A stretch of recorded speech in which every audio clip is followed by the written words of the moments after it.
The role of microsomes in the incorporation of amino acids into proteins is a research paper which was published in 1954 by three biochemists, Elizabeth Keller, Paul Zimnick, and Robert Lawfield. And what this paper was meant to do was to further the evidence that RNA strands and protein synthesis in animal cells were linked. And this study was riding on the coattails of a previous study which did show in animal cells strands of RNA and proteins being linked with one another. So what these three biochemists decided to do for this experiment is actually use radioactive amino acids, which they would then be able to track and see where these particular amino acids wound up within an animal cell. And the animal cell they happened to use in this case was the liver from a rat. So they actually performed two different experiments, one in vivo within the living rat while the amino acids were being synthesized and used in protein synthesis. And then they had another experiment going side by side, the first one, which was in a cell-free model, which was built off of the rat liver, but it was void of any sort of working cells. And they put the amino acids into that space and then added ribonuclease to that sample as well too, which of course broke down the RNA, and that showed that there was no protein synthesis. So that was sort of a control that went alongside the in vivo model to show that if you added this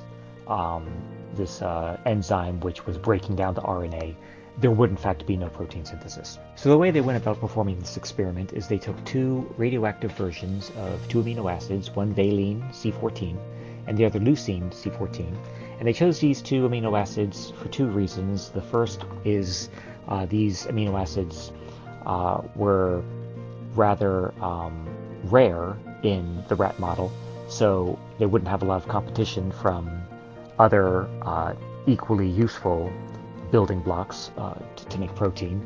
And the other is that these two amino acids did not very easily build into larger quadrantary structures, so they wouldn't go off. It was a very low chance that they would go off to perform some other function other than protein synthesis. They wanted pretty much as close to 100% of these amino acids that they were putting into the rat model to be used in protein synthesis. So that's why both of these were chosen. And so what they ended up doing is they injected this intravenously into an anesthetized rat, and they had the laparotomy already done on the rat, so they had access to its liver, and they were ready to immediately start taking samples from the liver and splicing it up and mincing it up to stop any sort of cell function within seconds of injecting it. And they recorded those times very precisely, and I believe they recorded the times up to 10 minutes after injection.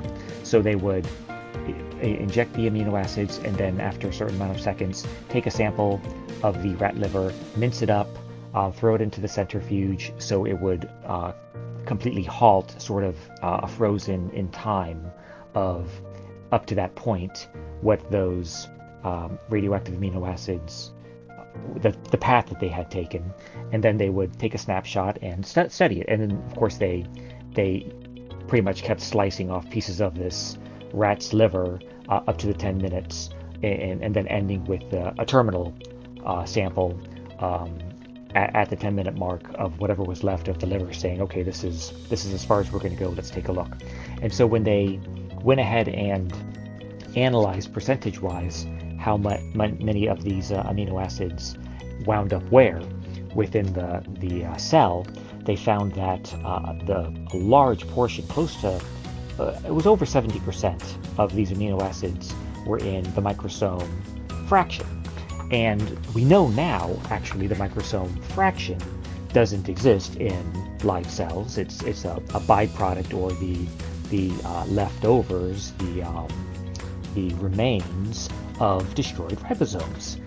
When these ribosomes are minced up the way they were in these experiments and then put into a centrifuge at a certain speed, they were torn apart, and this leftover of the ribosomes they had termed microsomes. In fact, ribosomes hadn't even been discovered yet when this paper was published in 1954.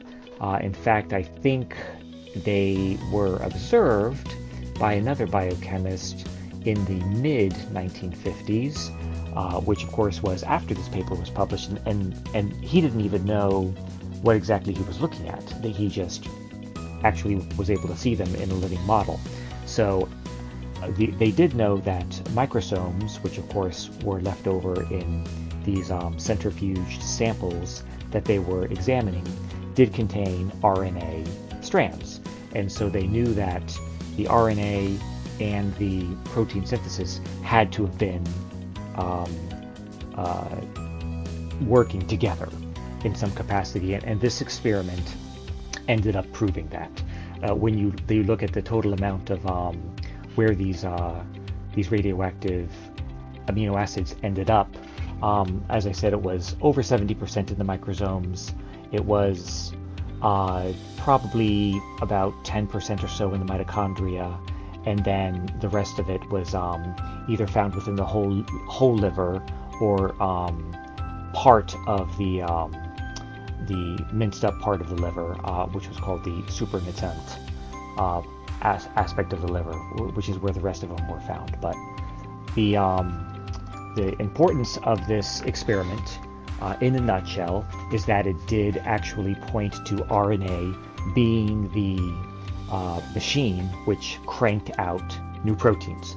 I believe it might have been suspected or hypothesized that mitochondria were the initial choice of where these proteins were synthesized, but this completely blew that out of the water, which is why they looked at the mitochondrial percentage in this sample, because they really wanted to compare it, and the mitochondrial percentage is around 10%, maybe even a little lower. So that this was definitively saying that ribosomes are where protein synthesis is happening, and it could shine a light on that aspect of protein synthesis to the scientific world, which allowed all further experiments happening after this one to focus on the microsomal remains, RNA, and then eventually, once they were discovered, ribosomes as the source of protein synthesis. And then moving forward, of course, the scientific world were able to focus in on that part of the cell, and that is how we were able to divide and conquer and finally discover, many, many years after that, the exact process of how proteins are created by the building blocks of amino acids and the machine of RNA.